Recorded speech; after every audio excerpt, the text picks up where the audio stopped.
The Harrowing. It's a name known across every corner of Runeterra, at least in one way or another. But whether heard as a drunken bar tale, a whisper by a fearful sailor, or some great unsolved mystery by some pompous historian, the tale is always told the same. Once, there existed a shining utopia of scholarly pursuits. Astrologists, artists, and students of every conceivable discipline lived in a mix of academic studiousness and pastoral simplicity. This place was known as the Blessed Isles, a realm in and of itself, surrounded by an impenetrable mist that barred any sailor or explorer from entering without the consent of those who lived upon the isles.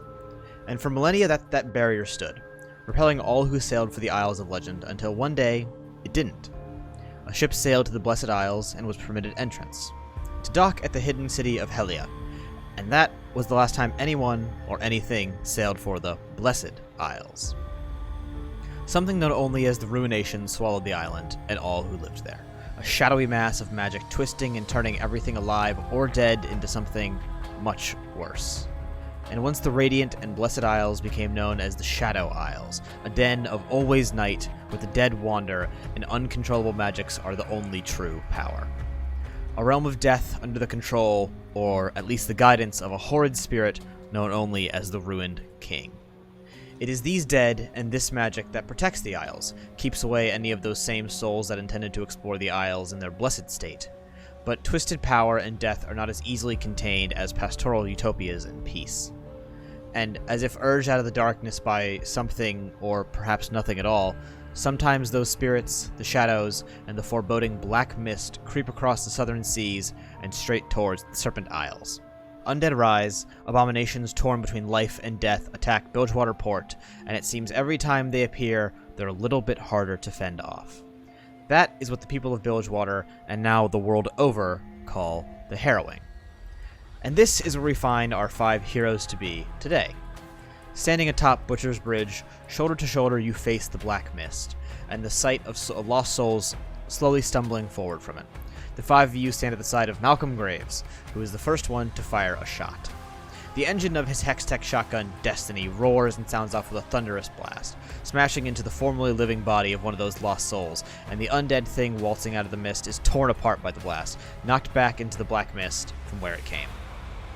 But a single little blast from a Hextech shotgun isn't enough to stop the progress of the mist, or the denizens of the Shadow Isles, and as that one soul falls, more begin to step out of the mist and slowly start stumbling towards you, independent from one another, but all muttering, "Send it back," over and over, their voices overlapping and repeating themselves in a wall of noise that's just as unpleasant to listen to as the sight of the undead is to look at. And as the cursed bodies of the former bilge rats wander towards you, what do you do? So we gotta take Graves' cigar and throw it back into the mist. That's it. Send it back. I like it. Keep going. Talk to me. The mist is actually the Chinese censors of League of Legends. You said 5 heroes, so it's Graves and like Beltram's left out, right? Damn. Says the guy who hides behind wizards and shoots people who are trying to flee for their lives. Dude, wait till the kill count goes up, dude. I'm telling you, Yarno's gonna be top of the list. I mean, I'm gonna start blasting, dude. I'll shoot one too. And then I start blasting. I'll blast. What's our actual positioning? Like there are civilians crouched by the gate they're not like privateers or like sailors. They're just like regular. Actually, fuck people. it. I'll be up on this table. I'll allow that. I will allow that. All right, so almost as tall as the rest of us now. Yeah, almost. Zombie Nation out here. God. Oh wow. My first question is, Yarno, if you are in fact starting blasting, we gotta roll some fucking initiative here. Yeah, I was gonna follow the lead and shoot. I'm a man of action with Graves, dude, or Yordle of action. Oh yes, the Yordle of action. Yordle of action. What is my initiative roll? I mean, before they start blasting, can Basilio shout out to the people controlling the gate and be like, "Yo, what was it before? Like, would Graves just start shooting anyway? Graves has already started shooting. Yeah, it was more of a test shot though. He was like seeing, what happens if I blast one of these bad boys. And let Yarno show you how it's done, Mr. Shotgun. Yeah. Your shotgun. Obviously, not so good enough. Graves' shotgun Destiny blasts one of them. It knocks it flat, and you need more buffs, Graves. A couple more wander out of the mist, sort of like not to replace it, but sort of like they're just walking of their own accord. Oh my God. Graves, what are you doing in a lane? You belong in the jungle. He's out of his element. Can I ask you one question? How is the gate controlled? Can we see that? So are there people above it? No, there's no people above it. It's not. It's there is the wall surrounding it isn't like a wall you could stand on or anything like that. We mentioned in the last episode that the Yordle and the human pirate tried to scamper over the top, and they actually one of them did manage to succeed. The other one fell off into the city below. And, sort of like ploofed into the mist. So that person ain't alive. But it is a double doored gate, the kind that would have to be opened or closed from the opposite side, and it opens in. Oh, okay. Did somebody check how high the gate was last time, right? It was like 10 feet. Yeah. I said 15, 20 feet. Okay. I feel like you said 10 feet last time. I did not. No, you didn't. Now that I remember, it was 15 to 20. Yeah, 15 to 20 sounds right. All right. Are we rolling initiative? I already did. I'm ready to go. I already did. Fisher? Yeah. Fisher? Yeah, go for it. Jack? Okay. Yeah. I'm taking initiative on this. So Yarno just activated a special ability in his sort of a rogue archetype. Yarno, why don't you tell us what that does? I can choose to force advantage on basically anything that's not a death saving throw. Correct, yes. Whether it be a save, like anything that makes me roll a d20. Any check, any roll for initiative. Any check. Ability check, saving throw, or attacks. And since initiative is a ability check, I'm using it on that. And I give you disadvantage, or how does that work? You give me disadvantage. Yeah, okay, make it sure. You just go like, hey, what's up? Disadvantage this time. Whatever you're rolling on one of those. So starting off the top of the order, we have Mr. Yarno. Yank it. Yeah. Go ahead and do what you do. I'm gonna shoot I'm not gonna aim because that just sounds really dumb in case I have to run. I'm gonna shoot and mimic the one that did the one that Graves hit like fall back? You said like just got like replaced. Blew to pieces. Same thing. I just want to see what happens. Yeah. Show him I mean business with my hex tech rifle too. Taking a pock shot at one of these boys. Yeah, I'm gonna kind of like wink at Graves when I do it too. I kind of give him like a look, like I got you. You know, which one are you shooting at? Go ahead and ping it. The one right here. Right right. here. So the very first one closest to you makes sense. Yeah. Sense. Now, what kind of wink? Did you wink seductively or just like? This isn't a come on, all right? Come okay, on, that's what I was gonna ask. I got a lady back home. I'm interested in. Yarno's got babes. Not a come on. Hold on. Yarno's got a lady back home. Okay, look at this character development. I got babes back home. Dude. It turns out Yake was the trinket all along. I'm sorry. Here's the thing. Tristana wishes I stayed in fucking Bandle City. All right. Oh my God. Yarno with the equivalent of either I have broads in Atlanta or I have a girlfriend. She goes to a different school. You wouldn't know her. Yeah, exactly. Exactly. All right. Let me just shoot. Roll a fucking die. I got a 25 to hit. Yeah. Okay. Fucking Christ, man. Jesus. Yeah, that'll hit. Go ahead and roll damage. I rolled 6 damage though. It wasn't much. Okay. So you shoot this undead that is kind of shambling along almost aimlessly, as if they're not entirely sure where they need to be going, what they need to be doing as of yet. And the bullet just soars right through him. It catches it in the chest, and the thing kind of just stops for a second, and then takes a singular, not like lunge, but more of just like a shambling step forward and towards you guys. Okay, and Yarno goes, dinkets! He says, dinkets? Yeah. Okay, I'm interested to see where this goes. Yeah, it's just a fucking Yordle expression, man. You wouldn't know. All right, Basilio, you are up next. Okay, rad. Basilio is going to activate his second self, bring out his chrono version, and oh wow, I can move it within 15 feet in front of me, so I'm going to summon it over here. That thing doesn't feel pain, does it? Well, it's technically an altered version of myself. Yeah. So I don't feel its pain, but okay. Whoa! I mean, don't think too much into it. It's like the Prestige, you know. Okay. Somebody dies every night. Here's the thing, though. On my turn, I can mentally command the Echo to move up to 30 feet in any direction. Okay. Which includes up. Whoa! What? Okay. So it go up and over. Okay, I have a It's just like a sheer face door, right? Yeah, I mean, it's a big wooden door. It looks like, honestly, it might have been carved, or it might have been made with leftover wood from a ship that was scuttled. perhaps a famous ship of some variety. Who's to say? Okay. So hold on. My question sort of here for you is: so you can move any one direction or any like combination of direction? That's a good point. Because are you just yeeting this guy in the fucking sky? Because I appreciate it, but that ain't gonna do anything for you. I yeet my echo in the sky would be what. He's gonna fall and die. Well, no, but he moved forward. Diagonal. You said 30 meters. Okay, fuck it. The alternate version of yourself is not bound to the chains of movement. This doesn't make any fucking sense because you've established before that this is another timeline of yourself. Right.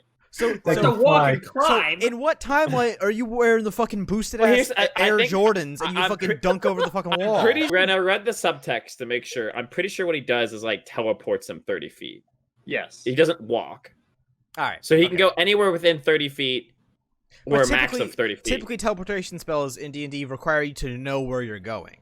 This one I do have to see. I do. Yes. It does have to be visible. Right. Yeah. Can I teleport him, or can I make this copy? It's rounded on the top. I'll say. Okay. Here's what I'm gonna say. Basilio summons his alternate clone form, his alternate timeline form, and sort of projects it and commands it to sort of teleport up onto the top side of the gate. And now it is on top of the gate. What does the clone Basilio do? Okay, as a bonus action, I can teleport myself, magically swapping places with the echo at the cost of 15 feet of my movement.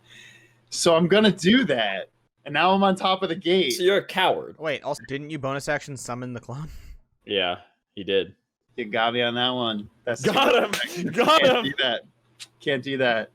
Oh, that's beans. Yeah. People just look up. What's that guy doing up there? He's just standing there looking around. It's another ghost man on top of the gate. All right, so Basilio summons his clone version of himself. It is perched on top of the wall, and it's just kind of hanging out. You still have a regular action. Would you like to do something? Yeah, I mean, I guess. I'm gonna. I guess I'll do something. Pickpocket somebody. I'm gonna aim my longbow and shoot. We'll say the farther back ghosts because I have a sense that they keep moving when we shoot them. I genuinely forgot you had a longbow. Okay, go ahead and roll dice. I rolled a 15. That'll hit. Give me some damage. Show me damage. Oh my god, he rolled 10 damage. All right, so yeah, you whip out your longbow after all of your ghostly shenanigans, and draw it back, and you just get a real steady beat in this thing. You catch it right in the head, and the undead sort of like whips its head back, and then just looks back down and stumbles forward.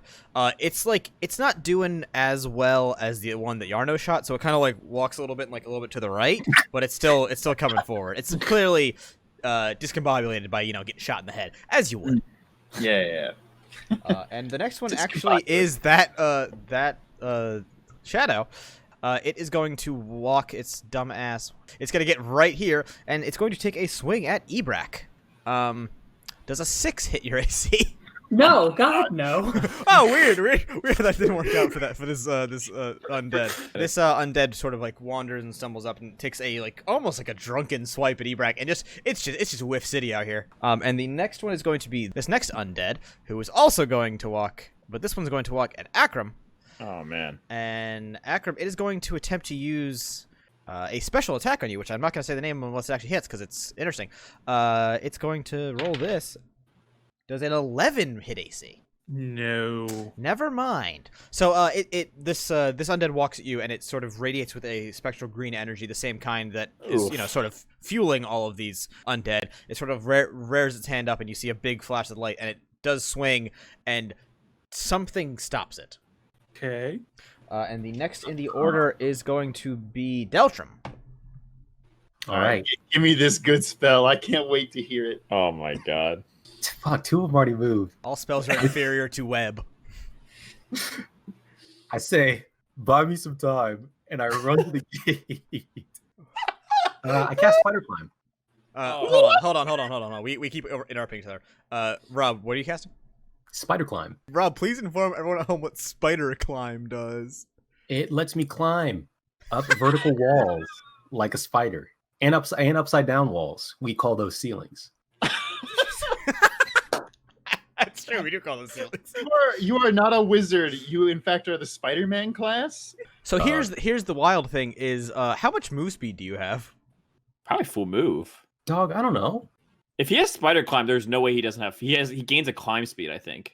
Until the spell ends, one willing creature you touch gains the ability to move up, down, and across vertical surfaces and upside along ceilings while leaving its hands free. The target also gains a climbing speed equal to its walking speed. So his walking speed's 30, so he gets a climbing speed. He can just literally just walk up. Okay, yeah, so you can walk all the way up to the top of the thing.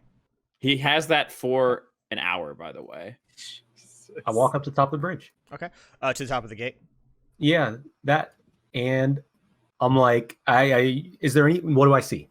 Sorry, beyond the thing, you see Butcher's Plaza. It is a plaza of shops, taverns, and the like. And directly across from the gate itself is the giant temple of Nagakaburos, which is noted by the gigantic sculpture of Nagakaburos on the outside of it, which is sort of like the entrance to the thing. You also see just an absolute mass of humanity. There is it seems everyone that isn't currently behind you in zombie mode is here in Butcher's Plaza, or at least beyond it. And it's just wall-to-wall people. That being said, Deltram, roll a dexterity saving throw.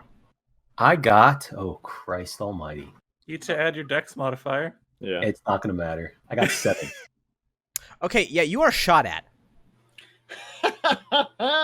By fucking who? So sort of seeing anything come over the wall, especially after seeing what looks vaguely like a person up there.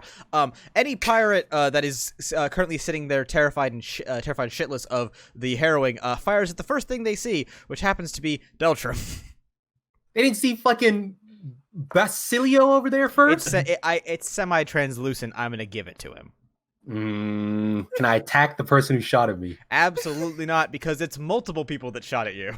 Oh my god. All right, what happens? You are going to take damage. Actually, I'll give you a fair shot, and I'm going to roll dice for your AC here. Okay, only 2 of them actually hit you. Jeez. Pretty mad. Jesus. He's got like 0 HP. And you're going to take 10 damage. Oh my god. All right. You get hit in the leg and you get hit in the shoulder, and sort of as soon as they hit you, the people who shot didn't realize, oh, that's a dude. But there is the immediate, like, sort of like, not quiet, but like almost like a nervous jump of everyone in the plaza as the guns are fired and everyone looks up at what they were fired at, which is a man standing on top of the wall somehow. who's going like thwip. But yes, you are on top of the thing. All right, and I like shout at them to open the gate. Fuck it, sure. I'll give you talking as a free action. So you yell, shout at the gate, and you shout at them to open the gate. And you look down and you see that there are several bilge guard that are actually. So there's a large bar across the gate that they are actually physically holding down, as if like just anything else we can pile on top of it to keep this door closed. Okay. And fuck it, I'll give you this too. You also see there is a man arguing with one of the bilge guards. He's has that giant chest that you saw Malcolm Graves holding beforehand. He's like holding it sort of like at his side. Like, he's got like one hand on it to make sure nobody grabs it. You recognize, or you can't really make the guy out, but you can note that he has a very large hat. So one of the guards looks up at you and then just sort of like doesn't even regard what you just said and just goes back to oh wow to holding it. But Trip, you got shot at and didn't even get the gate open. But the hat, that guy, the gentleman with the hat sort of like points up at you and like back to the guy he's arguing with, and you can't fully hear what he's saying, but he's clearly like agreeing with what you just said to open the gate. Okay. I will chill now. That's my turn, I guess. Okay, Akram, you're next. I'm just gonna hit this not zombie undead in the face with my hammer if I can. Hey man, sometimes you just gotta hit a motherfucker. Sometimes. Roll dice. That is a 17 to hit. Okay, roll dice for damage. That's gonna hit this boy. You bring your hammer down across this thing, and it sort of drives into the shadow, and it basically almost as soon as you actually connect with the hammer, the thing just sort of collapses back into the table of fruits and like spices that's sitting behind it, which was clearly some sort of merchant's table prior to everyone flipping shit and running away. And it's the formerly lifeless but possessed corpse is now just lifeless. Hey. And next up is going to be another one of these sweet shadow boys. It's this one all the way back here, who is going to move over here to get a straight shot at Akram, and is going to shoot something. Oh, okay. I don't like all this focus. I really don't like being the center of attention. How do you like a 18 to AC, friend? Ooh. I think he likes that even less. That's a tie, so yeah, it's. Okay. You have an 18 at level 3? He's a cleric. He's a I cleric, have a yeah. shield and he's got a like shield. heavy armor. Jesus God. Okay, you are going to lose 4 HP. So the thing stands there and it sort of like pulses with that green spectral energy that is sort of like the nom de plume of the harrowing, and it shoots a bolt of it out at you, and it strikes you in the chest, and you feel weakened, and then some of that green comes right back out and shoots back into the undead that shot you. That's some Ghostbuster shit. And next is going to be this other friend who's the... and he actually can't do much, so he's just going to walk up to Ebrak and go for the hit. Well, that's a crit fail. So, so this undead walks up to you and sort of like, I guess whatever spirit is missing was having a rough time, because he just kind of like face plants and then gets back up like, ah shit, I hope nobody saw that. Literally right in front of me. Ebrak, go ahead. All right. Okay. First thing, bonus action, rage. Correct. Also turning that rage into frenzy. Oh, could you go ahead and explain what frenzy does for the kids at home? Yeah. So starting at level 3, when you choose Path of Berserker, you can go into frenzy when you rage. If you do, for the duration of your rage, you can make a single melee weapon attack as a bonus action on each of your turns after this one. When your rage ends, you suffer 1 level of exhaustion. Yes. So basically, from every turn from this one out, I get 2 attacks. Mm-hmm. All right, I have my trident out. I am going to attack this one. That's diagonal to me. Mm-hmm. I love that you have a trident, by the way. Does a 15 hit these guys? A 15 most certainly hits this guy. Go ahead and give me some damage. All right. I do 9 damage. Okay. You impale the undead to the left of you with your trident. You just get him square. You actually turn it vertical, so you're getting him like 3 in a row, like head, chest. And very similarly to the one that Akram hit, as soon as you actually hit it, it just sort of falls lifeless against your weapon. And as you reel the trident back and pop it free, the thing collapses onto that table right behind it, and it is now just another lifeless corpse on the bridge. Neato. That's very cool. And next is going to be the very last shadow, the very last undead. So it is going to, it's sort of like, as if it's not even the physical body of the undead is moving, it's sort of like being dragged. It swings itself all the way forward, and it goes to attack Graves in sort of like a almost flying, like, ragdoll swipe of its hand. Jesus. Does that provoke attacks of opportunity? It does not. But actually, that does not manage to actually damage Graves. It sort of slides in, and as it's coming in, Graves levels Destiny, and he just pops it 1 as it's sort of flying at you, and the thing just gives and shatters basically into a bunch of bones mostly. Didn't even just need his E up to fucking take no damage there. Look, this is just a life lesson. Don't jump at people with shotguns. Yeah. It's true. And then, so Graves is going to deal damage to this thing. Don't spider climb up a wall either. That's crazy. Don't invade Russia in the winter. Depends. It depends who you ask. As this thing flies at him, Graves levels Destiny to his shotgun and fires the other bullet in his 2-chamber. And just the hextech bolts fly out and shatter into this thing, and it just falls lifelessly as the other ones did. And Graves actually is next, but I'm going to call that as his turn because it was cool, because he otherwise wouldn't have gotten to attack mid-thing. So, that is going to be turn order, but sort of as you guys are, as Yarno is readying his gun to fight, more shadows walk out of the mist. Oh my god. And, it was a big one there. I suppose Yarno, sorry, not Yarno, I suppose Akram and Ebrak, you would recognize that thing in the back. That is a bark beast. It is a twisted abomination made of basically possessed, not necessarily a tree stump, but just sort of like loose conglomeration of like wood and limbs and bone that has sort of like pulled itself together, and it's sort of a quadrupedal monstrosity. I do have one question. Yes. Is its bark worse than its bite? Yes. God. Thank you for asking. Fucking. Giving you both a cringe, ugh, and a laugh on that, Zach. You got all three. All right, we'll take it. Take it to the bank. And now, Yarno, please go ahead and do your thing. How's the one on Ebrak looking? Does Ebrak? I think all the other ones are full health. We killed the oh. two that we injured. I think. Does Ebrak look like he's got a good handle on it? The one isn't that the one that like stumbled in front of him and like he laughed? Yeah, that's the one that face planted in front of me. I think that guy's a bozo. I'm gonna. Can I hit the really poorly timed joke monster that Basilio named right there, Bark Boy? Give me a shot. I'm gonna go for him. Yeah, I'm gonna try to sneak whiz a shot there. You got a sniper rifle. I'll give it to you. I got a really low damage, but 19 to hit. Yeah, 19 will hit. 8 damage. Okay, so you shoot. Damage. That was good. That was with a sneak. That was not with sneak attack. I shouldn't have had. It's actually 6 damage. I don't have sneak attack. Oh yeah. All right. So you actually do manage to get a bullet to hit the bark beast, and it actually pierces directly through the sort of wooden hide, I suppose, of this thing, and it leaves a hole through it. But the bark beast appears to be continuing to move. I rolled 2 1s on d6s anyway, so it wouldn't have made too much of a difference. I'm going to, after I take that shot, jump off the table, kind of make a little like this when I land.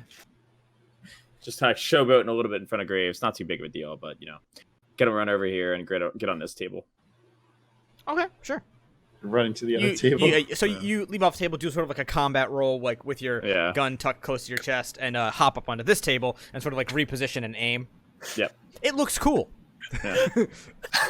Actually, you know what? Give me a d20. Don't worry about what I'm checking for.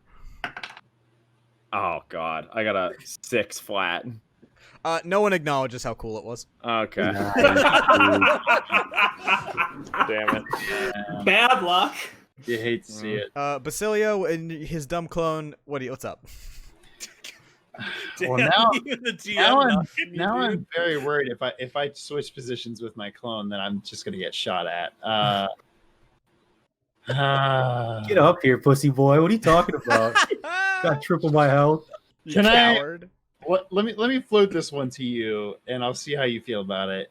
Sure. Can I make the clone jump off of the thing, jump off the top of the gate, and then swap places with it? So I'm mid-fall. Okay, here's. Oh my God. Or how about this? Let me put it this way. I'm anticipating getting the shit shot out of me, so I have shield ready as I fall. Is it take an action? Hold on. Does it take an action to switch your place? I assume it's a bonus action. It is a bonus action. So you can ready or action dodge, then do that. Here's what I'll let you do, because this is kind of dumb. I will let you either you can either switch with the clone as it is, let the clone jump all the way to the floor and then switch, or wouldn't you need to see what's over the wall? Do you have the sight of the clone? I assume not. I don't think he does. I do not until a later level than I do, but. So you can either switch with the clone now or eat ass. I mean, from my perspective, all I've seen is Delstrom get shot at on top of the thing. Correct. Like, should I fucking... I mean, I will... I'll say that, I mean, you did notice that once he got shot, they didn't keep shooting. Yeah, I was going to say action economy technically, too. He could action dodge if he's really worried about it. Yeah. If you really are, I mean, that's up to you. You can save it or not. I'm gonna assume that Deltram shouting "Stop fucking shooting at me, you idiot!" I'm gonna swap places with the clone. Okay, so shoot it's a bonus action. No dice need to be rolled. Yeah. You are on top of the wall now. You see the same thing Deltram saw. You see the Butcher's Plaza. It is filled with people, pirates, civilians, the like. And the large temple on the other side. What do you do? Can I jump down? Sure. Oh, I'm assuming to the guy with the big hat who is talking to the person by the door, guarding the door. So you just want to plop down next to him? Yeah, I want to be like, hey. I mean, I don't know what their conversation is, but I'm basically going to be like, yo, listen to the dude in the big hat. Let's get this fucking door open, get Graves and my boys out. Does 15 feet of a drop mean anything or no? Fall damage, baby. I mean, you're gonna have to roll an acrobatics check, and you're gonna have to do pretty okay. That's fine. I mean, listen, I'm a strong boy. I got good acrobatics, kind of. Oh, that's a nat 20, baby! Oh my god. Okay. So, Basilio changes place with his clone and is now standing on top of the Butcher's Plaza gate, and sort of surveying the situation and seeing everyone's going down. And I assume you see the same argument that Deltram saw of the man in the hat and one of the bilge guard who is too busy trying to hold the actual gate shut. You hop down and actually land on the bar that is like sort of barring the gate with one foot, and like sort of pivot and drop and like land next to the gentleman with the hat and the other bilge guard. And the gentleman in the hat turns and goes, "Whoa!" What do you do? I quickly say, there are still good people on the other side. We need to get them in this gate right now. So the guard looks at you. He's a very sweaty gentleman, and he goes, "There's a lot of people on this side too, man." Oh my. I say, listen, the guys on the other side have the harrowing taken care of. They can retreat safely. You just have to open the gate for a few seconds. Is this intimidation or persuasion? I would say, considering the moment, intimidation. All right. I am yelling at this man. All right, roll dice. Okay. They have heroin. Let them in. I said harrowing. Damn it. they got horse. They got the good shit. You know what? All my good rolls have doomed me. I rolled a 5 there. I don't think he's opening that gate. So the scratchy voiced teen from The Simpsons responds with I don't know, man, and continues to hold the gate door shut and the bar over the gate down. And one of the other guards to his left looks at you and just goes, "Okay, get him right next to the gate." I'll instantly shout to Deltram, who's on top of the gate. Tell them to get right next to the door. I turn around to the other people and I shout, "Move to the gate!" I'll take it. Like it. And so that's going to be Basilio's turn. Next is going to be the Bark Beast. So the Bark Beast goes up and moves to behind this shadow, and he attacks Ebrek through this shadow. Ooh. So basically, the shadow is physically blocking the way between you and the Bark Beast, but the Bark Beast sort of molds its wooden flesh around the shadow to take a swipe at you with its basically clawed hands. What a dick. That is a 19. That hits. Okay. Well, that's not too much to worry about. That's going to be 6 damage. What kind of damage? That is slashing. I have resistance to that. So I don't know how resistance calculates. Resistance, you take half damage, so you are taking 3 slashing damage because you're a big, angry boy. Yep. Bless you, Rage. I shout back to the side of the gate we want to get on, and I say, "Get that gate! Here. Get that gate open. I'll slow them down." Scratchy voice teen looks up and goes, "I can't. You're standing on top of it." Damn, he's got the. No. Sorry, he doesn't cut. I say, "Open it anyway." Okay. You should have webbed at this man. So he looks at the other guy who's also holding the gate, and they just kind of go, and I'm assuming the help of Basilio, start lifting the physical bar that is holding the gate shut off. It's basically on on those hooks you see on old cathedral doors that actually they used to bar them. Yeah. With. Yeah. So you guys are lifting the bar, I guess, while Deltram's turn is taking place. Deltram? I'm going to cast Rare Frost on the Bark Beast. Okay. Yeah, sure. Yeah, I'm going to do that. That's a D20, right? Yep. Correct. Oh, I got a 21 then. Okay, hell yeah. So go ahead and read Ray of Frost for us. Ray of Frost is frigid beam of blue-white light. It is 1d8 cold damage. Oh, it's just that? That's all it is? Yeah. Oh, suck on that, bark beast. All right, so Deltram sort of aims his hand, kind of like he's shooting an Iron Man beam, but he's got his dumb ring out, like, and he just Green Lantern lasers the thing with a beam of blue energy, and it blasts the bark beast, and frost sort of crackles across the wood, very similar to what you'd see like on in a frozen forest, just wood resting, snow resting over the physical wood, and the bark beast halts for a second. And how much damage does it take? 4.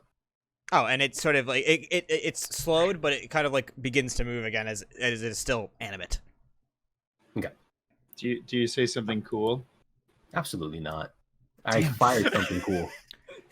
I respect that. Show me Akram. Yeah, I'm going to cast a Sacred Flame at yonder bark beast as well. Okay, it's cold now. It's about to get hot. Sort of.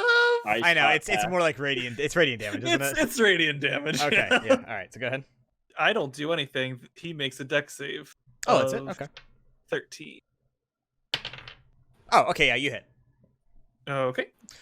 So this thing is hit by your sort of it's like a bolt of radiant energy. It's flame-like radiance descends upon a creature that I can see within range. I think fire just falls from the sky. I'm saying it's more like the spiritual light energy associated with the brew people, because that just makes more sense. That makes more sense.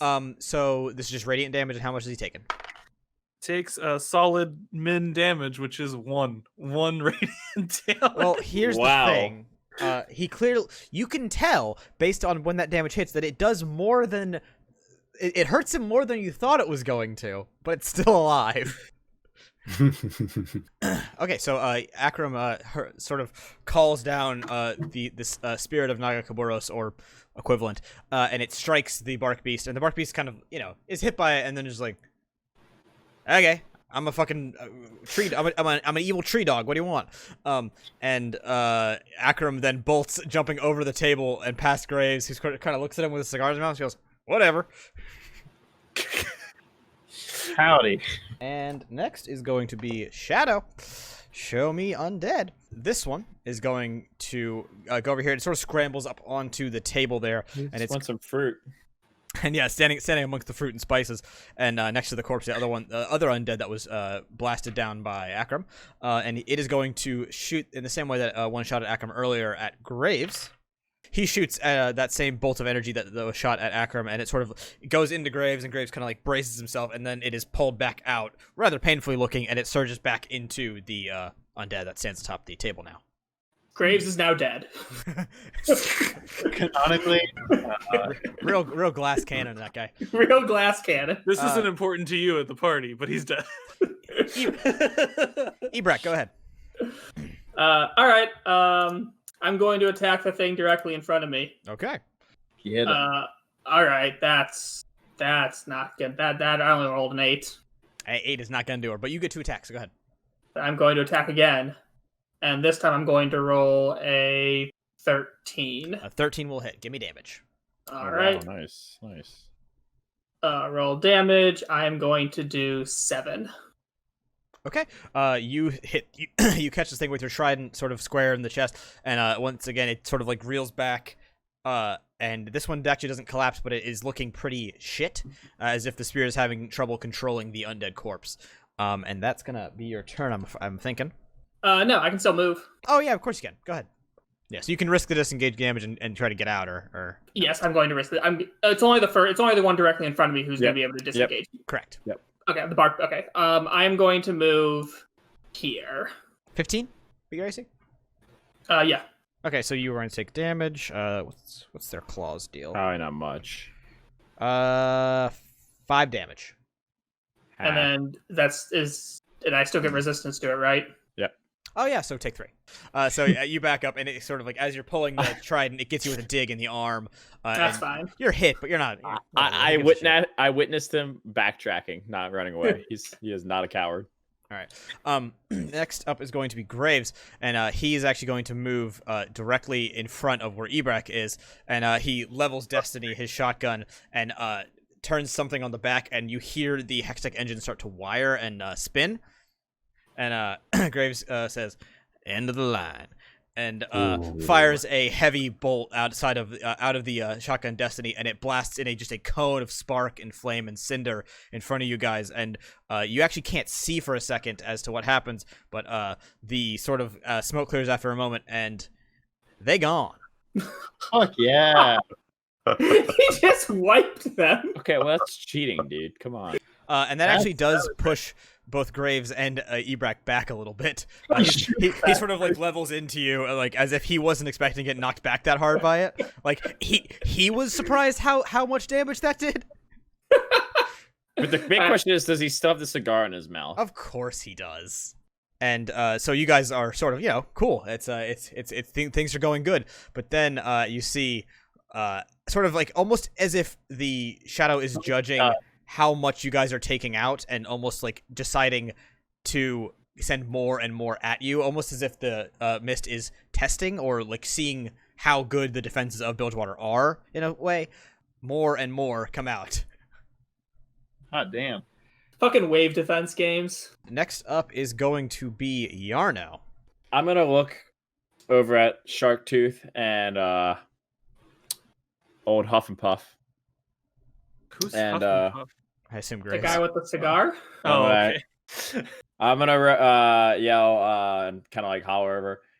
Guys, we gotta get out of here. Come on, let's go. Malcolm, what is it? Malcolm Garney, we gotta go. Let's go. Malcolm Garney, attorney at law. So I start moving over here, and I get next to my homeboy right here. Okay. And I'm gonna ready shoot if any of them get like close and to like here. When I asked if Graves was I was moving, did he kind of seem like he was still intent on fighting? No. Okay. You could tell that was a very much clear the way, let's get the fuck out of here type situation. Sorry, Destiny, his shotgun is currently like steaming with Hextech energy, and he has not made a notable move to reload it as he did before. Okay. And we heard him yelling to his partner to get the gate open anyway, so we can probably assume that he has no intention of staying here longer than he has to. Okay. And Basilio, go ahead, and I'm gonna say on your turn, just give me a strength check for helping to get that gate open. Okay. That is a 18. All right, so you, with the assistance of the other two bilge guards and the vague assistance of the gentleman hat, managed to get this bar off and sort of plonk it to the side. Actually, so not plonk it aside. The guards are still actually physically holding it, ready to put it right back on. And you and the gentleman with the hat pull the two hooks of the gate and start to open it, just enough to let people through. The gate creaks open, and the man in the hat calls, now, hurry up! You all scramble to get through. Yarno is smallest and the quickest. You actually slip through. Deltram, you sort of shimmy down the side of the gate and take your place by Basilio. Graves nods for Akram to go, and then Akram goes as well. And Graves quickly follows right behind Akram. And lastly, Ebrak, you are crossing through the gate when you hear a horrible growl, and out of the darkness, one more undead charges at you, moving lightning fast, like unnaturally fast. Once again, moving in that way that's sort of being carried. It's not actually moving itself, something is moving it. Roll an athletics check.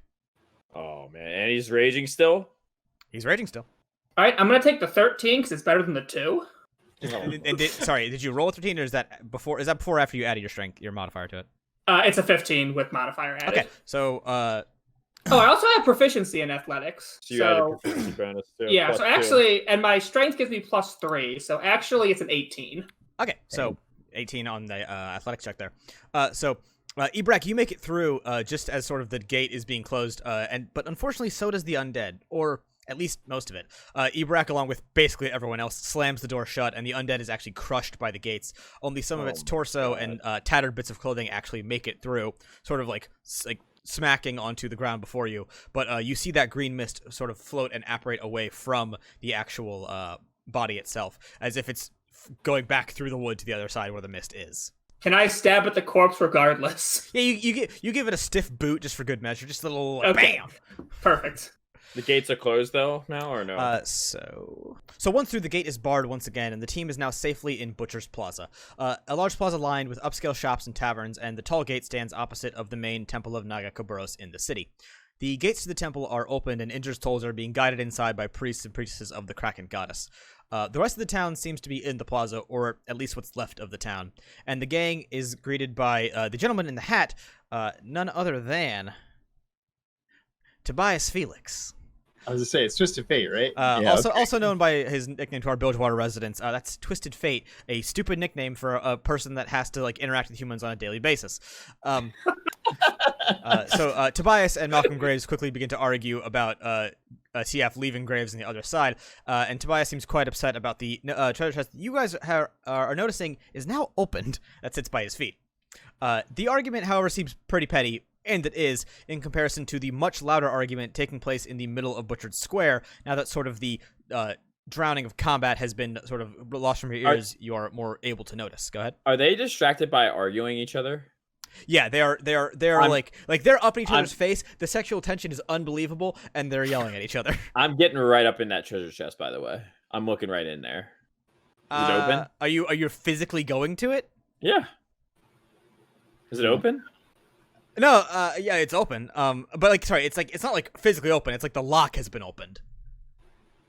Okay, I'm gonna still check it out. I'm gonna like start like kind of like peeking around, poke my head around it. Roll a stealth check, I guess. Oh, I mean, sure. This guy's ballsy. I got a 26. Okay. They don't actually. They are too busy arguing to actually notice that you are sifting through this treasure chest. Okay. Fuck it. Okay, it's a treasure chest. There's various. There's like a couple. There's like loose scattered gold coins. There is a couple of books in there. There's several pouches. And there is a jug of something that has been sealed and locked with a small. Tied off with a small rope sitting in the treasure chest. It was actively his. I mean, Graves threw it over, and Twisted Fate was then guarding it. I'm gonna yank some of it. Yeah. You're gonna steal shit? Yeah. Give me another stealth check. Okay. Yeah, I got a 22. What? I have a +8. Okay. I'm proficient. I'm expertise in stealth. I'll say it like this: there's two pouches. The sort of like, it looks almost like a very small keg or barrel, like a very compact one, wrapped with a rope. And then there are a couple of books. I'll say you quickly, like without them noticing, sort of snag an item out and tuck it into your bag without them. I'll take the most like interesting looking item in that. Well, that's your call. There's 3 books, the keg, and 2 pouches. Which would you like? I'll take the pouches. All right. I'll say you take the heavier of the 2 pouches. Sort of you kind of like Indiana Jones weigh them real fast. Okay. And you slip it out. And I'll put my own sand pouch in there. Okay, yeah, sure, totally. Like I gotta fucking notice. Okay, yeah, sure. And like just for the sake of, because I'm an archaeologist, dude. I got sand. I got like just random pouches of stuff all day. Just have pocket sand. Yano, go ahead and mark down one. Just write it somewhere in your character sheet. 1 pouch of value. I'll tell you what's in it in a second. Okay. Dead body of a mouse. All right, anyway, so the argument between Graves and Tobias Felix sort of distracts them long enough for Yarno to slip something out of their treasure chest. You know, the guy that just helped him fend off zombies, and he's like, let me rob these guys immediately. Go ahead. Yeah, they're not watching over the chest. That's their own fault. You gotta watch over it. Hey, man, the sexual tension is too much. Yeah, I know, exactly. But anyway, the argument between these two seems petty, and it really is, compared to the main argument that sort of has everyone's eyes focused on it. Sort of the main one that is doing most of the talking, everyone recognizes, except for Yarno and Deltram, who are actually, even Yarno recognizes her. This is one of the most notable people in the city. This is the person on the left of your screen currently. That is the tall redheaded pirate captain, Sarah Fortune, head of the city and captain of the Siren ship. She's having a loud conversation with 4 other people. One of them, the person you currently see on the right of the image here, is Sheriff Lariette Rose, the closest thing to law in Bilgewater and captain of the Bilge Guard. Another is Captain Band. He's the captain of the Busted Stuff. He's one of the most powerful pirates in the town and sort of commands the largest actual force of pirates, considered like he has the most ships, the most physical people. Nalat Kenton is also there. She's one of the head Buru priestesses of Bilgewater. Akram, you recognize her. I'll say Ebrak does as well. And the last is a portly man who is red in the face. He's sweating as he argues with the other Bilgewater, let's just say, diplomats. And sort of like shaken from the argument he's having with Tobias and like still not looking at Yarno, you hear the deep voice of Graves mutter as he looks over at the squabbling group. Chorus fucking pawn. That boy's the one that got us into this mess. And, so, a lot just happened. What's happening? What are you doing? Oh, boy.